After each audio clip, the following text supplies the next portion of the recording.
What is going on, ladies and gentlemen, especially to you ladies out there? Welcome back for another UFC card collab. This is card collab number 15 with the most popular guy in the UFC card community right now, Zac from Boxer Lab Training. Zac, we've got UFC 309 on the horizon, but before we get into the usual topics that we love to talk about, these UFC cards, how you been going? What's been going on? Good, man. Just grinding out these videos, trying to get to 1,000 subs. We're stuck at 980, but it's good, man. Just trying to think of new videos and just checking out all the cards online as usual. Well, we just obviously just gave a past mention, but your latest video, since we were recording this one, you just did have an interview with Matt from the Golden Octagon hosted on your channel. You guys have had a collab before, an interview before on his channel, but this time it was on your channel, and that video is super, super interesting for the people out there who have not seen that one. So if you've not seen that video, head over to Box Alarm Trading straight after this video and check out that collab with Matt because that was a Thanks, Damien. super interesting talk that you guys had and touched on a lot of fun topics, which I mean we won't talk about them now, but yeah, you guys talked on some fun topics, especially when it comes to selling cards and things like that. Buy it now prices. I was super intrigued by your guys' conversation, so recommend for the people who have not seen that one to go over and check that one out after you guys have watched this, of course. But Zac, mate, you know what we're going to always start off with? We have viewer questions. And once again, not just one viewer question, but we've got two of them. I'm psyched. You ready for this? You ready to get into these viewer questions? Bang, bang. Double Let's questions. Let's see them. let's do it. All right. At Mike Pinch. Mistake me if I'm wrong. I think Mike he's been on the question roster before. This is the second time we've had a Oh, question from yeah. Mike Pinch, if I remember correctly. Mike's letting them fly, dude. He's letting them fly out here. Thank you. We love your questions. Thanks, Mike, for getting this one in because this was a very, very good question. I had a lot of fun with this one. He was basically we alley-ooping a question off our last collab. We talked about our favorite parallels for our dream set, and Mike Pinch wanted to know, boosting off that question, what is our list of favorite inserts that would make up our dream set? Now, of course, you and I could probably waffle on a little bit too long about our favorite inserts, so we decided to keep it to five of our favorite inserts. We're going to go one for one here, Zac. I'm going to let you start off, mate. Let's get into our favorite five Yes, sir. inserts for UFC for our dream All set. right. This was a tough question, man. And I actually like went back and forth on a couple. I'm sure you did too. I had my five, and then I was like, oh no, let me take one out, let me put another one in. So it was kind of tough to narrow it down to five. But I do have five here. I'm gonna throw my honorable mention out because I felt bad taking this one off the list. Actually, I'm not gonna do it because you might have it on yours. So we're not gonna do I an was, I honorable was, mention. We'll do that at the end. we'll At do it at the the end, end. we'll No, do we'll do it at that the end. Yeah. one. I was going to All say right. that same. So that at number five, and really in no particular order, honestly, these are just five of my favorites. But the first one I had was the 2013 Topps Bloodlines, and it's the Octagon side. I think this is just a really interesting card. Every now and then I'll see these pop up online. They also have autos of this card, which I think is probably the one that I would want to get eventually. But I think what's cool about this card is one, it's the yellow background, so it's super clean. And also, yellow is not necessarily used that often in cards, especially this much of the yellow. So I kind of like that with the design. Also, all the fighters are in civilian clothes, and it's all during training. So I think that is really fun. It's really unique, and it's a little more intimate in a sense that you get to see the fighters whenever they're working on their craft, and not necessarily when they're in the octagon battling it out. So what's your first one, Damien? Yeah. I mean, we're going to talk about some honorable mentions, as you said at the end, because when you sent me over this one, I actually forgot all about this insert, but I do agree that one is a super, super nice one. So I was happy to see that on your list.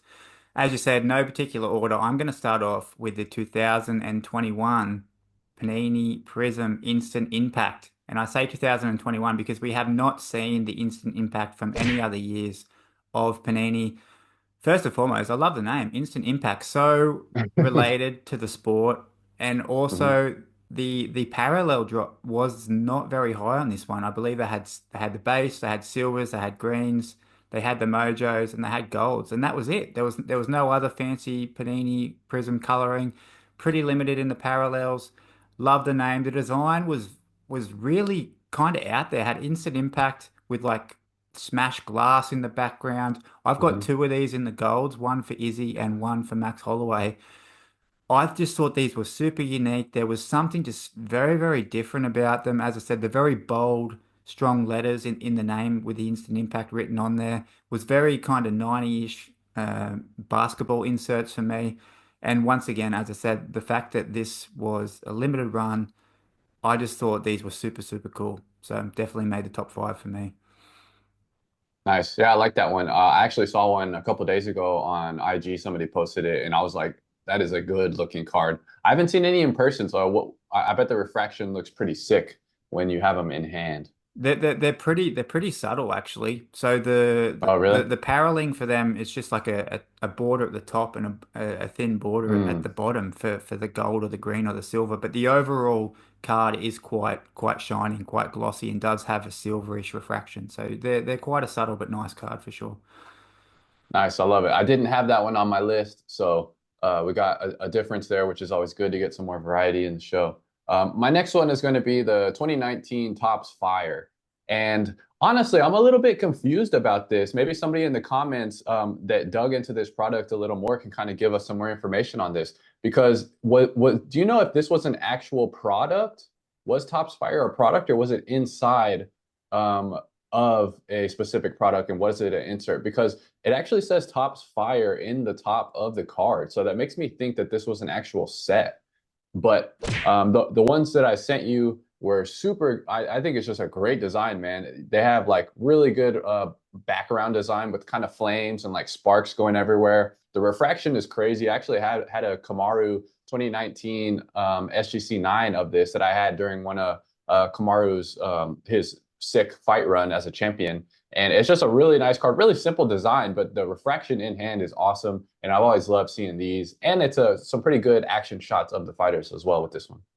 Yeah, definitely the fire insert. As you said, whether it was a set or not, I do believe at 2019, I think it was a set because I think it was an actual product in a box. I do recall seeing like, Topps Fire as an actual box that you could buy. But in saying that as well, I do remember when I did a bit of this was a long time ago now. I was doing some research for a Hmm. Topps Chrome video, and I do believe it was an insert at some point. So I can't remember if it was.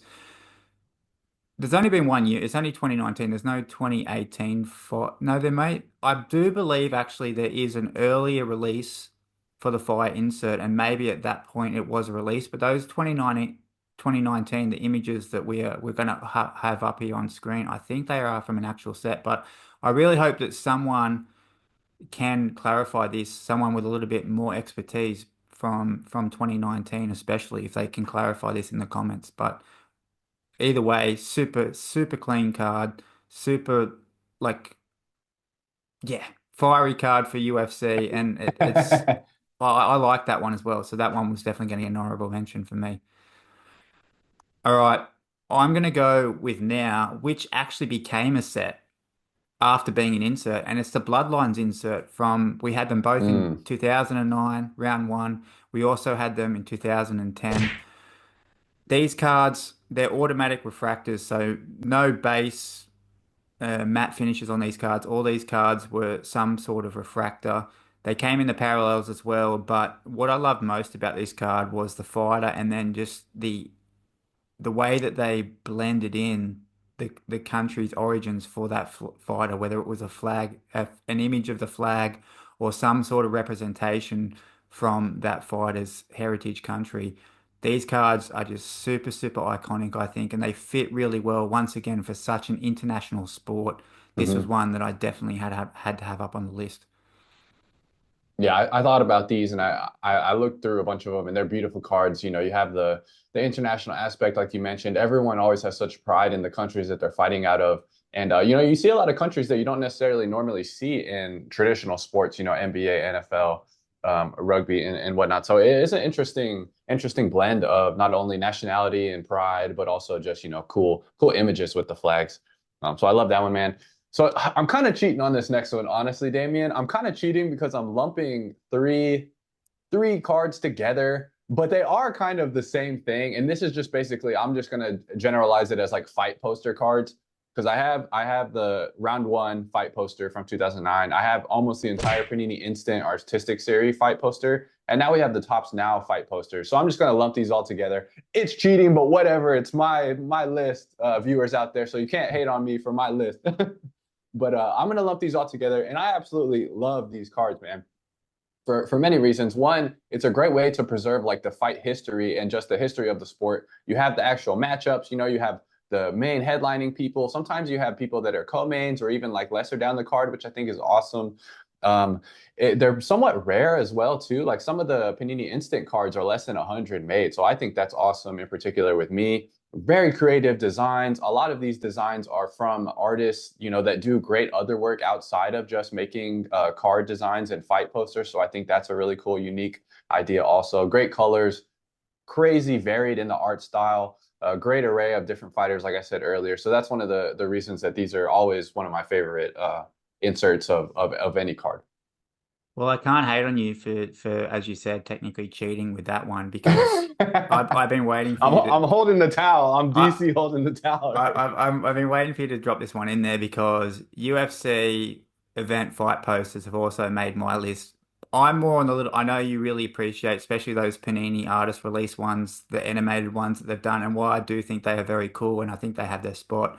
When I have UFC fight event posters, I'm talking about the releases from 2009, Mhm. 2010, and then we had them more again in 2015 tops. And these are the actual identical posters Mhm. that they've put into a shiny image on a card.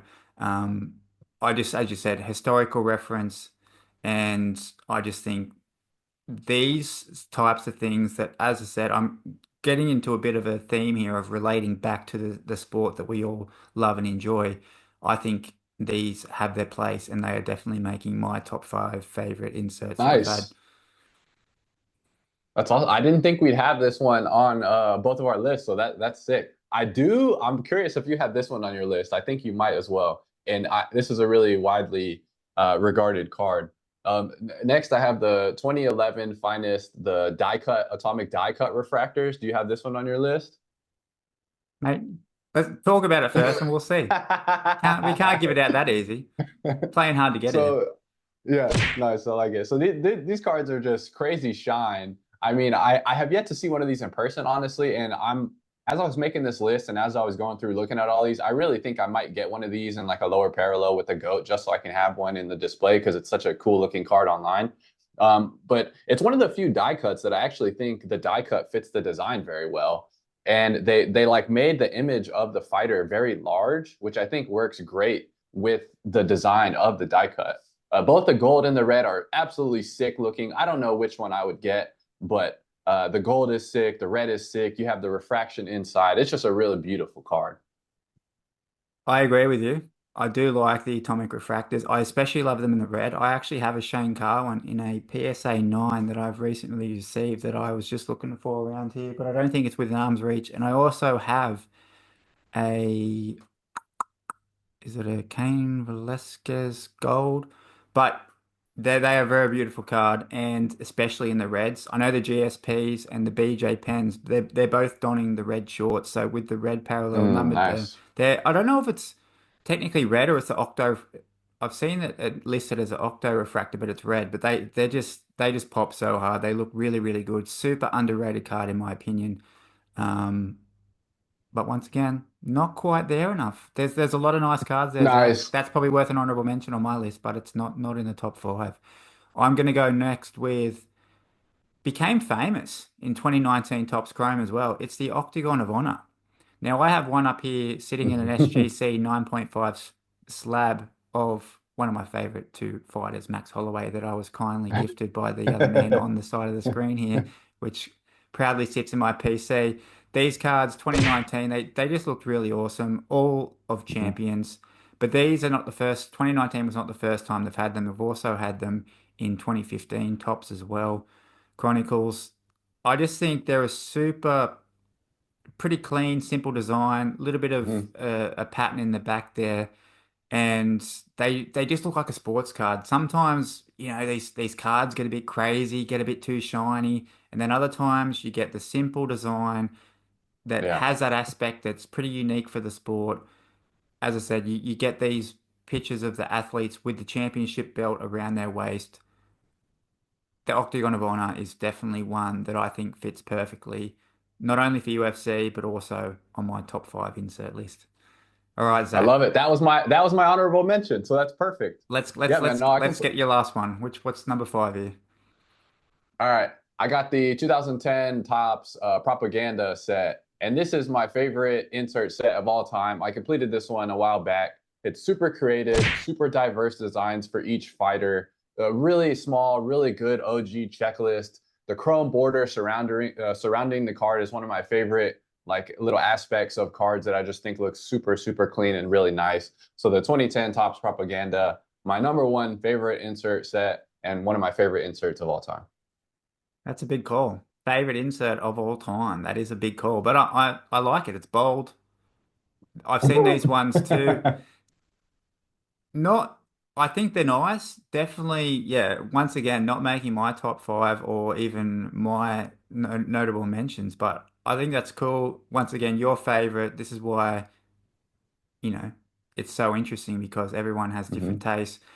I've got my number five, and this once again probably could be my favorite. If I had to pick one of all these cards, I'm going with the Topps belt relics that we have seen Mm. from Title Shot and also from Topps Champions as well. These cards, for those of you who have not seen them, obviously I'm going to put one up on the screen here now. They literally have a gold belt plate replica posted on the card. It's I can't even imagine. Sometimes I look at these cards, I want to cut the little belt relic out. I want to put little straps on it and I want to wrap it around my Yeah, waist, walking around my that'd be house in the funny. undies. The belt relics, they look so identically, like they're so well detailed. They're so gold Yeah, and shiny. These cards are just everything that you just want to have when it comes to a collectible. And once again, these ones set aside for the champions of our famous sport. So belt relics, making it last up on my list, but probably my favorite of all of them. I love it. Yeah, when thinking about these type of things, it's like, man, how did they make? Like, how hard would this be to manufacture? Like in a large quantity to get that belt, make the belt, stick it on there perfectly so it doesn't fall off, then do everything around. So that's a really well made card and well designed card. I love it. Yep. All right. So you got did you have just the one honorable mention for the Octagon of Honor? Yep, that was the only one. And one of the reasons I like that one a lot is just because I think it looks very regal, the design. Like they look like champions. They all look like kings and queens. It's just a really well done card. Yep. Yep. And I'm going to give an honorable mention to one that you mentioned, which was the fire insert. But yeah, those cards are just super shiny, especially if you get them like the Pulsar parallel. Yeah, Those yeah, cards it's crazy. they just look different and they look amazing. So love the list, love the question. Thank you, Mike Pinch. And once again, that is not the only question we have. We are just rolling on here. We have the other question from our guy, Thiago Nunes. And this is a fun one as well. Zach, if we could set up a match with any past UFC fighter, with a current active UFC fighter, thinking that both of these fighters are in their prime, who would it be? Yeah, so this was a fun one for me. Whenever I think of these, the fantasy matchup, the most common one is like GSP versus Khabib.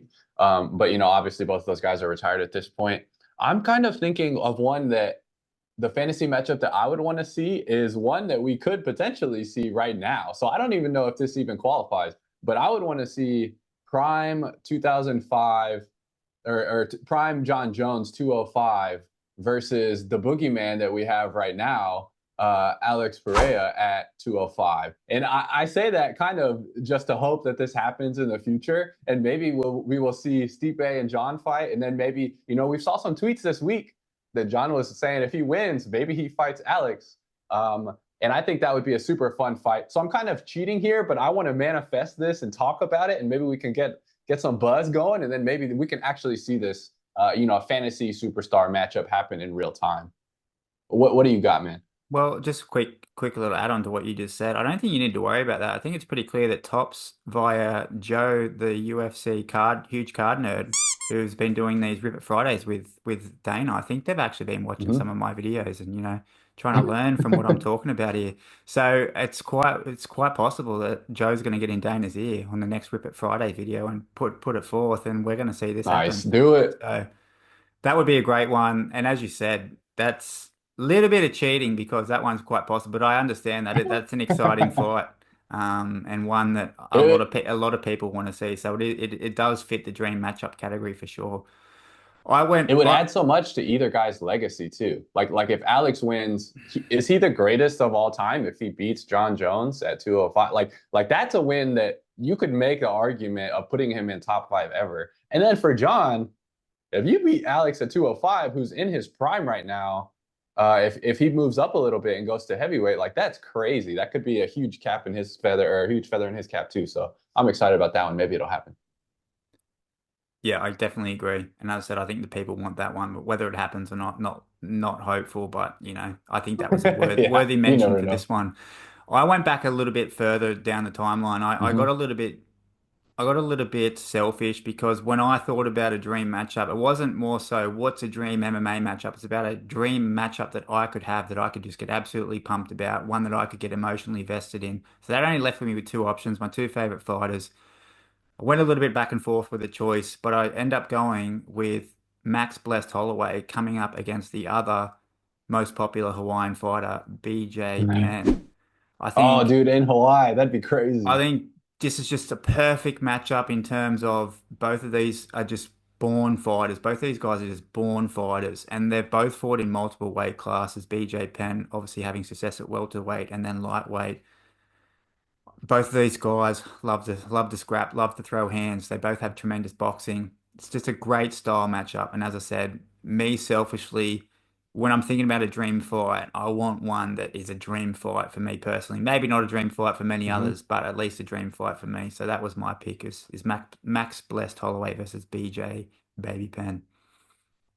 Nice, man. That'd be sick. The arena would be absolutely bananas. You know, they have it in Hawaii. The all the B-roll shots of the beautiful beaches and palm trees would be crazy. You'd have everybody inside going absolutely nuts. The double Hawaiian flag walkout, that'd be a fun They event could for do sure. it for the inaugural King of the Island belt or something like that. I'm sure the Yeah. UFC could get Like, behind. yeah. Oh, The BMF, but it's the island belt. Yeah. yeah. All right. Nice. Fun stuff, guys. Once again, let us know down in the comments below. Write your questions in right here, right now, and we will be getting them heading into UFC 310 on Zach's channel there over at Box Alarm Trading. So be sure to get your questions down in the comments and we'll be answering them in upcoming episodes. All right, Zach. It's time now for agree or disagree. Agree or disagree? That is the question. Now, Zach, I'm putting out there this time around, this pay-per-view. I want you to keep it super relevant. And I'm putting out the statement there. Even if Jon Jones wins this weekend against Stipe Miocic, there will be no movement in his card pricing, meaning that, Jon Jones more likely to retire as the UFC heavyweight champion. He is facing what a lot of people claim to be the greatest of all time at the heavyweight division for the UFC.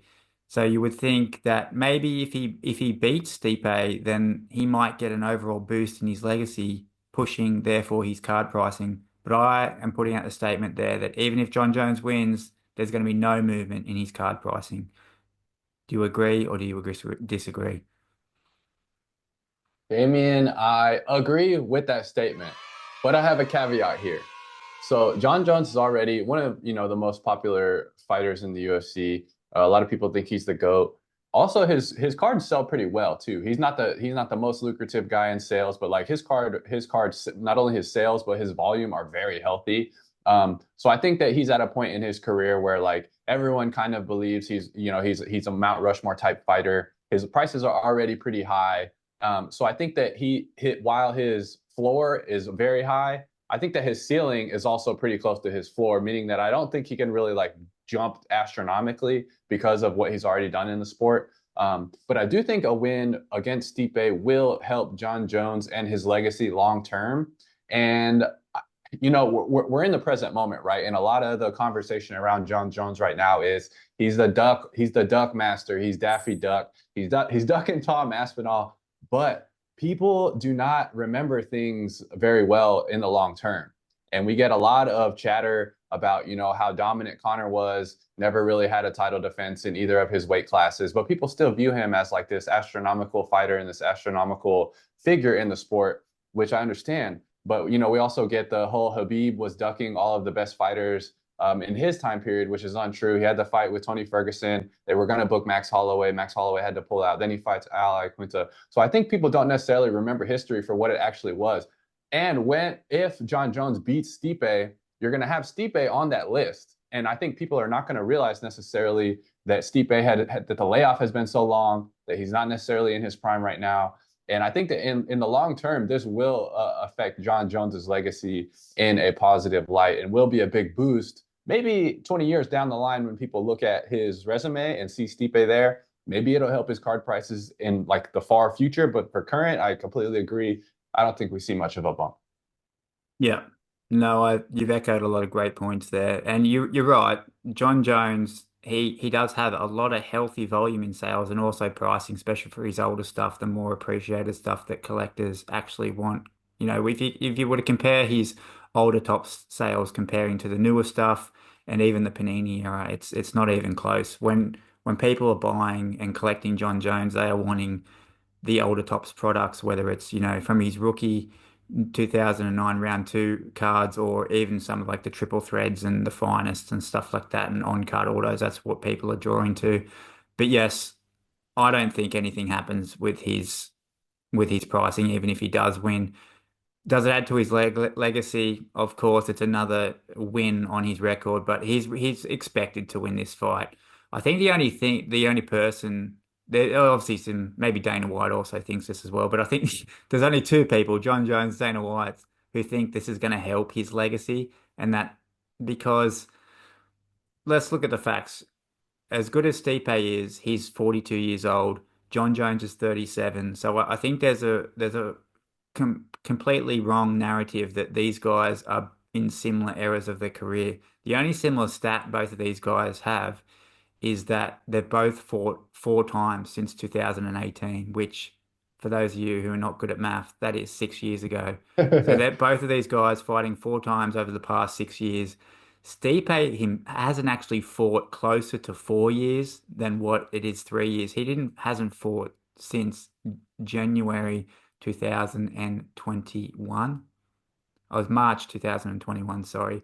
So he's going on almost 4 years since he last had a fight. And he was absolutely knocked out of the octagon by Francis Ngannou, which is nothing to be ashamed of. But I mean, to think that Stipe Miocic right now, depends how much he's been training and whatnot, is anywhere close to what the Stipe Miocic was of 6, 7 years ago is absolutely ridiculous.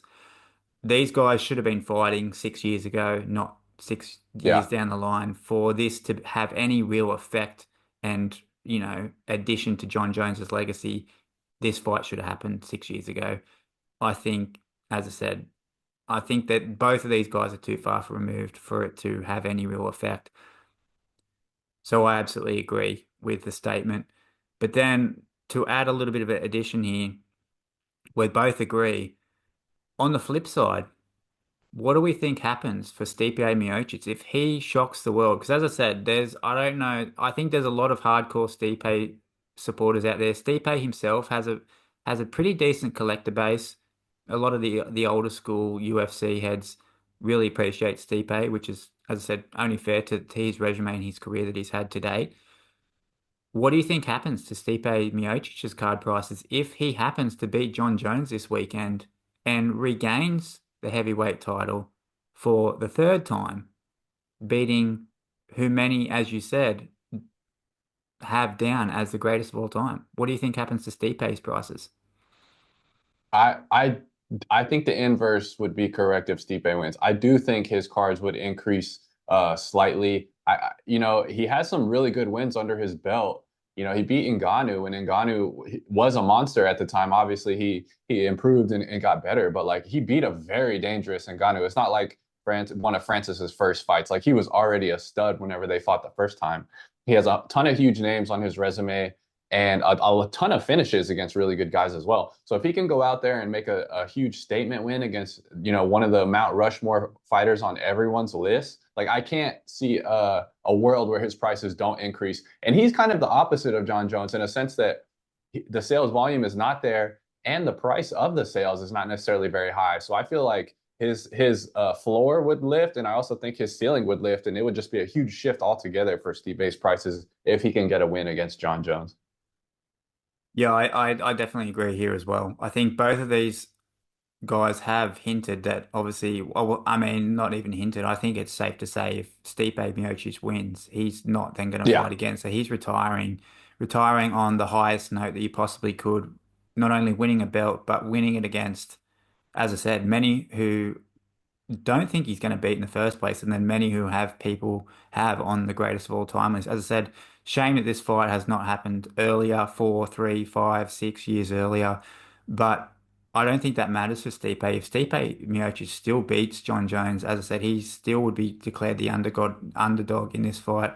For him to finish his career on that sort of note, I think it would not only do great things for his legacy, for his overall career, how he will be remembered, and then therefore leading into his card pricing. I would imagine he would get an initial pretty decent bump there over the next few Hmm. weeks after this win, which would then obviously steadily trickle off as he would retire and then maybe once again just sort of more appreciate over time Hmm.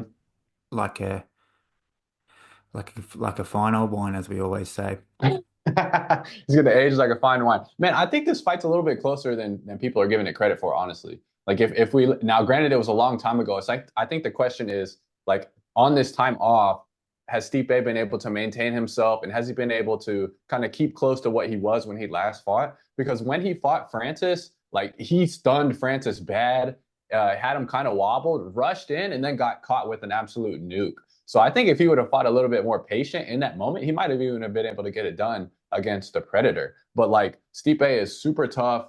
He can take big shots and he has real knockout power. He's willing to engage and really make it, like a slugfest and a firefight. And honestly, I don't know if Jon Jones can take that damage. Anytime he's really been in like a firefight, it's been very close fights. The Dom Reyes, the Gustafsson. A lot of people think that he lost those fights, and I think if Stipe has been able to kind of keep his body together and he's not being held together with like bubble gum and Elmer's glue right now in his joints, like I think it's going to be a competitive fight. But we'll see. I know personally, I'm excited to see this fight. I've watched both these guys for a really long time. I also saw a blurb that Stipe is currently working his schedule as a firefighter. Stipe, why are you doing that, man? Sleep is so important to recovery. If you're running, hopefully you're at a slow station, because if you're out there running calls, getting beat up, getting 4 hours of sleep a night, that is not what I want to hear when I know you're fighting the baddest guy to ever walk the earth in Jon Jones. Well, I trust your opinion on that. But yeah, makes sense. You want to, hold together with your firefighter brethren. But father time is undefeated, Zach, for It's a true, man. reason. It's true. We never know what we're going to get. I just hope we get a good fight. Yeah. I was not impressed. I mean, I'm going to sound like such a couch casual right now. I was not impressed what I saw with Jon Jones. Obviously, he beat Cyril Gane quite quickly, but he looked completely different from what he did previously in the last fight. We saw it light heavyweight. He looked slow. He actually looked old as well. I just hope we get it. I hope we get a good few decent rounds in, and we can have a decisive winner, and then that can be that. But yeah, we'll see what happens. All right, Zach. Pay-per-view buys time.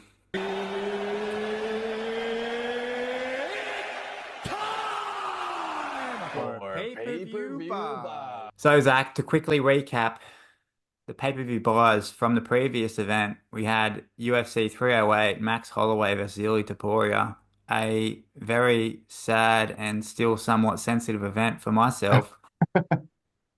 How did you go with your sales to recap? Yeah, man, that was a crazy card. Like this has just been the year that we've seen a lot of our favorite fighters go down. It's kind of a changing of the guard in a sense. And this always happens, right? This is nothing new. Like this is how the game works. We see people rise up, we see people dominate, and then like you said, Father Time comes and gets them. A great hungry up and comer comes, like Taporia, and puts Max down. Great event. Um, I thought Cyril Gahn and Volkov were fighting on this event, and I forgot that they had got hurt and moved it. But I still sold the Gahn, dude. You So tricked me as well. Yeah. he didn't even fight, and I sold it. So after the event, I looked it up, and I was getting ready to watch the fight, and I was like, oh man, this got canceled. I didn't realize it, but I sold it 19.99. Buy it now.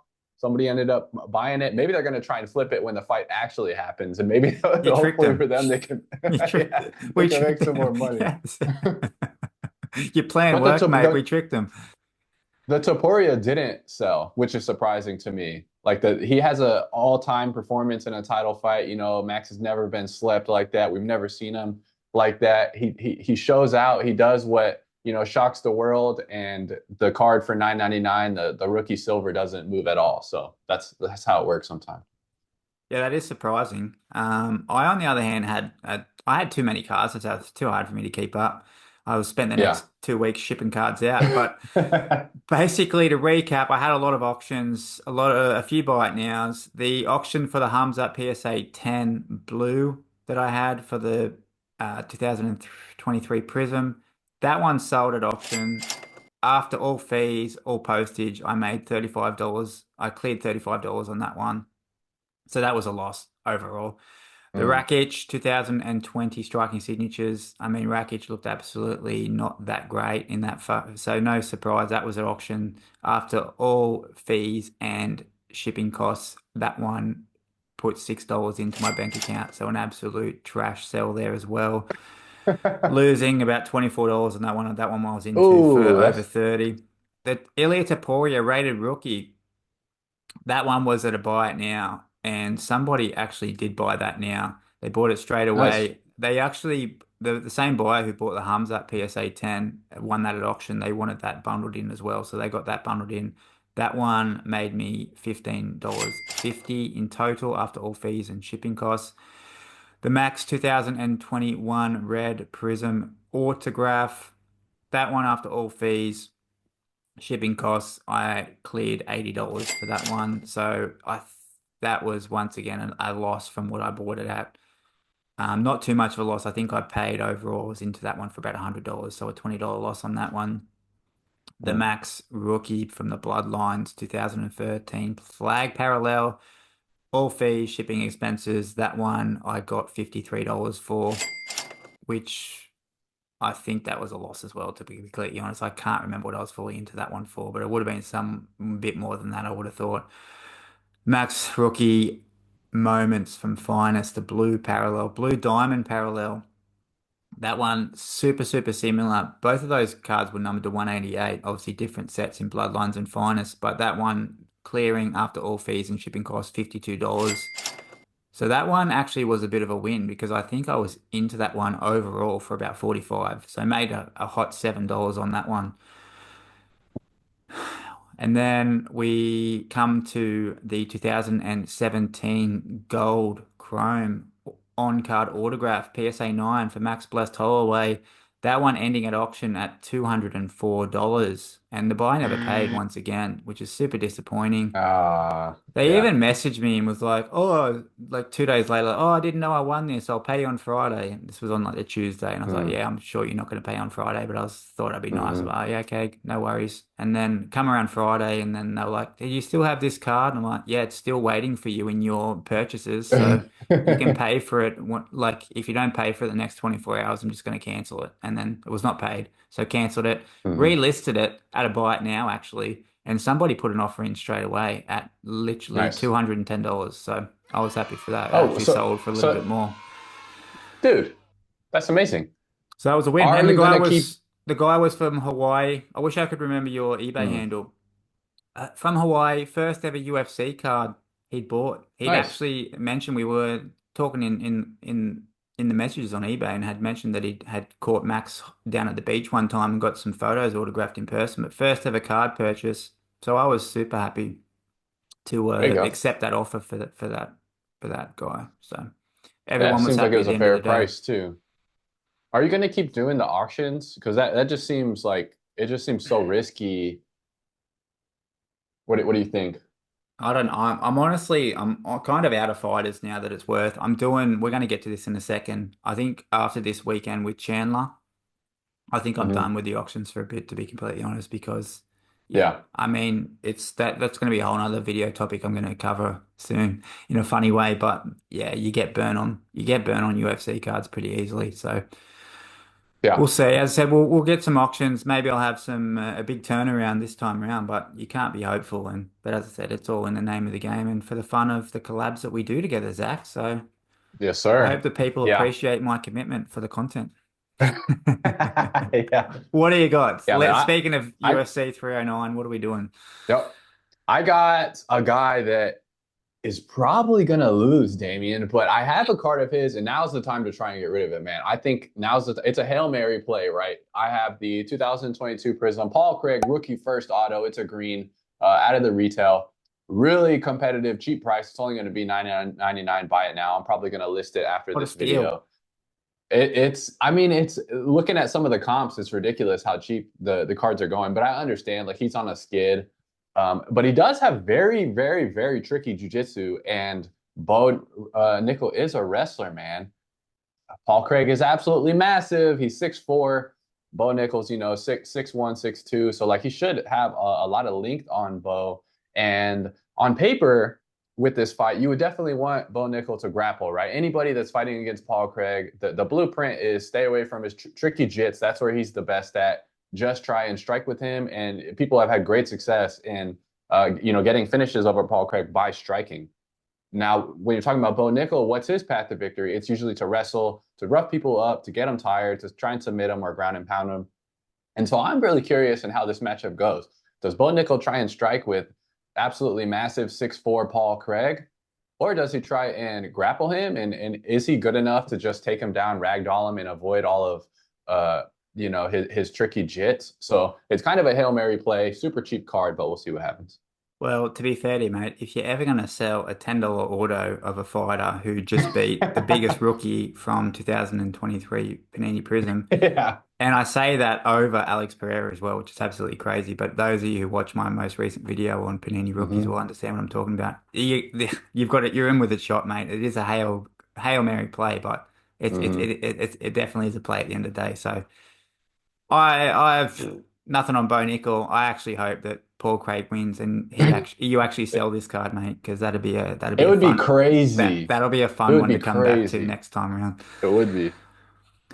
I, for one, as I said, mentioned about it before, this may be the last time I run the auctions, but I will say, regardless of the auctions, the cards sell. Unfortunately, if they sell for too much and the fighter loses, Yeah, the buyer doesn't pay, but you're it's not getting it. but anyway, for the most part, the cards do sell. It's a way for me, as I said, I've got a bit of a clear out I'm doing here with a lot of stuff that I have sitting around that I have no use for, selling it at losses, but whatever, at least it's selling and it's new money that's coming in that you can put into stuff that you're psyched about. And that's what this is all about sometimes. So I'm once again doing this again. 2021, it's the Optic season rookie ticket in the blue parallel, numbered 299 in a PSA 10 for Michael Chandler. That one's going to be at auction starting at 99 cents. I don't have any numbers yet because as we are recording this, we're literally a week out from the event. So that one will be, as I said, hopefully getting some decent action. We also have a 2021 Michael Chandler certified red PSA 10 from Chronicles. It's a rookie. That one's a buy it now at $99 or OBO. I'm pretty steady on that card because of all my Michael Chandlers, I actually like that one the most. So if it Yeah, sells, it yeah, sells. If that's an it awesome doesn't, card. I'm actually happy to keep that one as to have one Michael Chandler card in the collection. Then we also have a 2021 Chandler Silver Prism at a $16.50. Buy it now with free shipping. So that one might be a quick mover, as you've had before, if he actually does win and beats Charles Oliveira. But they are my pay-per-view buys slash sells for this time around. Nice, man. What do you think is going to happen between the rematch there? Do you think Chandler's going to take it? What's your gut feeling just thinking about it? Chandler's so tough, man. Like, obviously, Oliveira is dangerous everywhere. He's dangerous on the feet. He's proven that he's dangerous on the ground. Nobody wants to even jump down on the ground with him, even after they've got a knockdown, because he's just so dangerous down there as well. Michael Chandler, one thing about the man, he is just an absolute animal. He does not back down. He does not give up. He does not stop. And he has a lot of explosive athletic power that Hmm. on any given night can give anyone problems. So Charles Oliveira coming off from a loss from Arman, which is no sneeze at him because Arman is an absolute beast as well. But I kind of like this for Chandler, to be honest. I like this rematch. And I'm going to be upsetting some people because Charlie Olives has a strong collector base, but I Yeah, actually he hope does. that Habib, I actually hope that Chandler wins and then gets that fight with Islam because I think that's a very Mm. exciting matchup for Islam as well, is him versus Michael Chandler.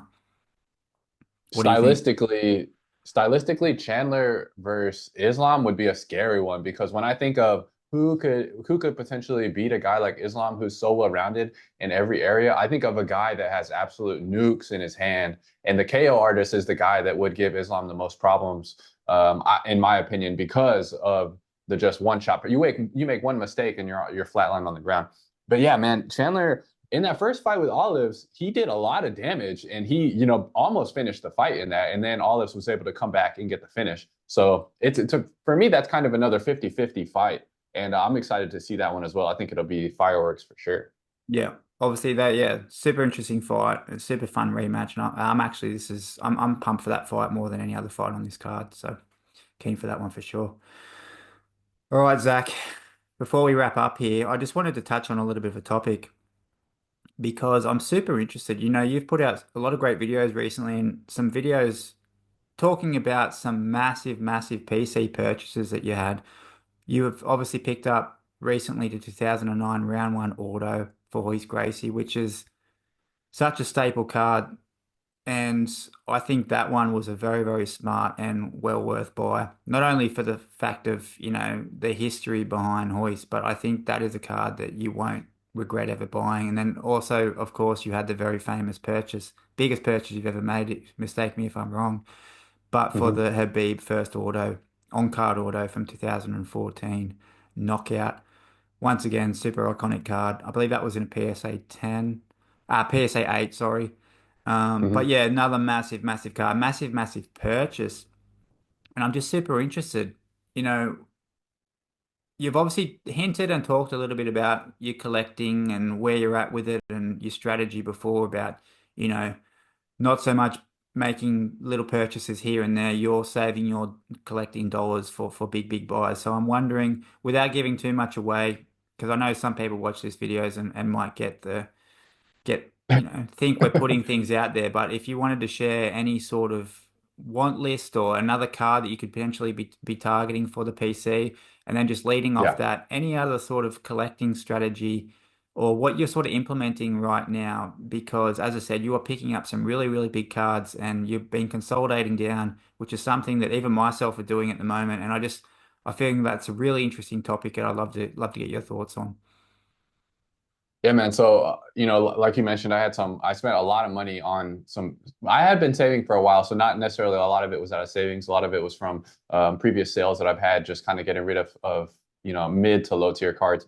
But I am currently just saving. There are three cards that I kind of have my eye on, and they are three active fighters that I think could potentially take that next step, into top 10, top five area in kind of my list. And I'm currently just waiting to see what happens with their next fights. And depending on those three people, how that shakes out, I will probably try and target one of their cards. They are all three first autos. I don't necessarily want to name them, honestly, because it's going to be a feeding frenzy when these Yeah, cards pop up. as I said, And that's why I mentioned it. I 100% understand. yeah.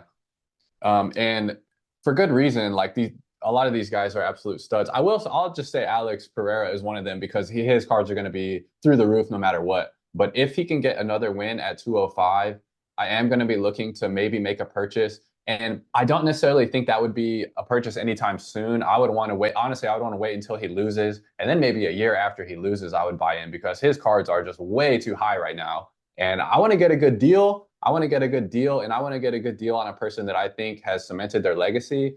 So Alex Pereira is definitely one of those, and it would be a first auto. The other two people, the card that I'm looking at doesn't pop up too often, and it is a first auto. But currently right now I'm just saving and kind of waiting for those cards to pop up. You know, What that all about you, make man? yeah, so I've been not experimenting a little bit. Like obviously people have seen with my auctions. I've had this sort of epiphany where I had, especially like the Max Holloway is a great example. Still like top main PC along there with Sean O'Malley at the moment, but I sort of looked at his cards and I was like, I don't need six rookie cards. They're not all the same, like they're different sets and different parallels, Yeah. but I don't need six rookie cards for Max Holloway. Like just I wanna, like you've got a condensed display case behind you there with, 25, 30-ish cards displayed all nice and neat. That is what my goal is at the moment. So I was trying to whizzle my way down, and not only by doing that, but just having more focus in what my PC is. And as you said, you've got this criteria of either rookie cards or first autos or first on card autos, which I think is super important. And it's something that it takes time to be in collecting cards to understand what it is that you want and what you believe to be significant. So that's what I've been doing recently. I've talked about it heaps of times. I mentioned about wanting to get all my cards displayed in the same graded cases. Not a fan of PSA. I don't think they look that good. Took me a while. Thought about SGC. Thought about BGS because I like the metal plaques. I think they look really classy. I know BGS gets a lot of hate at the moment just because they're a shitty company, but I just didn't really care. It's about what I want Right. and what I think is best fitted for my card collection. I end up settling on CGC for the Mm. reason that I like their slabs. They're a clean looking slab. They're actually nice to hold. The label's black and white. It doesn't take anything away from any color card in terms of how it visually looks. And then I've done that with basically, I've sent off 15 cards. I've got a Oh, mail a day nice. which I recently filmed, so people are going to see, and that is not just UFC. Like I've condensed 15 cards down, cheaper PC cards, just cards that I think were cool. Some of them, for example, were Mhm. ones that Matt from the Golden Octagon sent me along that I just cards that I want to have in my collection forever to take me back to a certain point. But then I have six bigger cards that I would have more value in that I think are more valued that I actually have sent now to BGS to get graded. So the way I'm going to have it is I'm going to have like one or two shelves with all CGC cards. They all look lined up nice, from lowest grade to highest grade because I don't really care about the grading so much on these PC Mhm. cards. I bought the card for my collection because I wanted the card, not so much the grade. And then the next row Right. is going to be like what I would be like a higher value like row of, you know, rookie cards and first autographs. So that's where I'm at with my collection at the moment. As I said, that's why I've been, clearing out a lot of cards that I previously considered to be collection cards, ones that I never thought I would sell. But once again, as I said, I come to realization for me, there's no point having five, six rookie cards of one fighter when I could just have the biggest, most rare, the card that I like the most, rookie card, the one that I could go to and be like, this is the rookie card that means the most to me. So that's what I've been doing in my collection.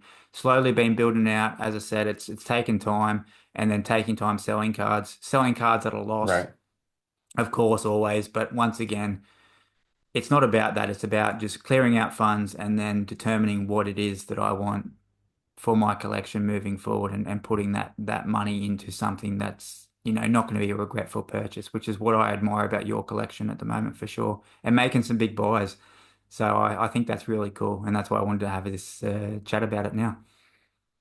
Thanks, man. I appreciate that. I think what's important about this conversation is not necessarily what our philosophy is and what we're doing, but what's important is just that you out there you think about what you want and then make your own philosophy. So whether that you could be the complete opposite. You could say, I want every rookie card, I want a base of every rookie card of my favorite fighter. That's fine, but sit down and really think to yourself, what do you want with your collection? So you're not just buying random stuff. I think that is the most important thing. You don't have to try and go after the most expensive card and just have one. You can do whatever you want, but have a plan and stick to that plan. I think that should be kind of the core of what you should get from this conversation with us. Yeah, perfect way to finish it off. Everyone sit down and just do you. Don't be influenced by Hmm. anyone. Or, this person has PSA 10s. I need to have PSA. No, if you don't like that, that's fine. Do what you want to do. Collect what you want to collect. You're going to make mistakes either way, and don't feel bad about making mistakes. And then just learn from them, move on, have fun with it. And that's a great way to finish this episode. Thank you, Zach. Appreciate your time, mate. Once again, Zach's details will be in the description below. Head on over, check out his chat with Matt from the Golden Octagon. That was a fantastic conversation that the community needed to have. And we will see you again here next time over at his channel before UFC 310. So yeah. Bye.